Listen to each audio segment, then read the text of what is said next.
जो लोग बेबसों की भलाई में लग गए, यानी वो आखिरत की कमाई में लग गए, यानी वो आखिरत की कमाई में लग गए।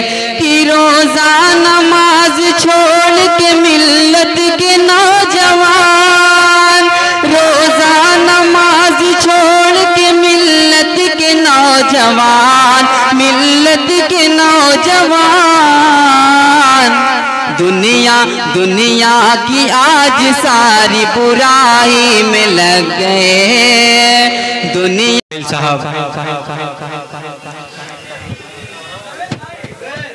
आइए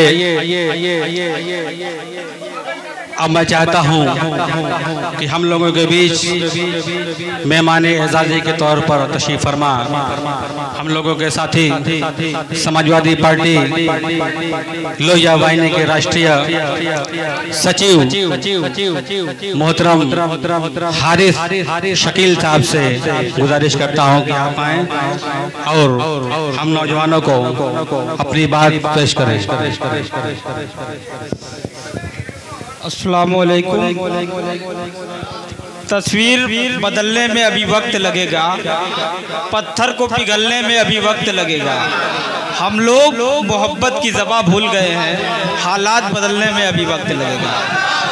आज के इस कार्यक्रम की सदारत कर रहे सदर साहब और निज़ामत कर रहे बड़े भाई शानदार सभासद सालिम अंसारी साहब और यहाँ मौजूद सभी छोटे बड़े भाई बुजुर्गों, आज का ये कार्यक्रम जैद टूर एंड ट्रेवल्स के माध्यम से, जैद भाई हमारे बहुत पुराने दोस्त हैं, बचपन के साथी हैं और ये जिस भी काम को करते हैं बहुत शालीनता, बहुत समझदारी और सूझबूझ के साथ करते हैं और हमारी दुआएं भी आपके साथ है। जो भी सहयोग हम लोगों से चाहिए, आप हम लोग मंच के साथ हैं, मदर टेरेसा फाउंडेशन भी चलाते हैं, समाजवादी पार्टी में भी जुड़े हैं और पूरे डिस्ट्रिक्ट में जो भी हम लोगों से सहयोग होगा हम लोग 24 घंटा आप लोगों के साथ खड़े हैं और ऐसे कार्यक्रम होने चाहिए, क्योंकि कोई भी महफिल जब सजाई जाती है तो इसमें जो भी बातें होंगी वो एक संदेश देती हैं। आज भी एक संदेश के साथ सभी लोग आए हैं। मैं सभी लोगों का शुक्रिया अदा करते हुए अपनी बात को खत्म करता हूँ।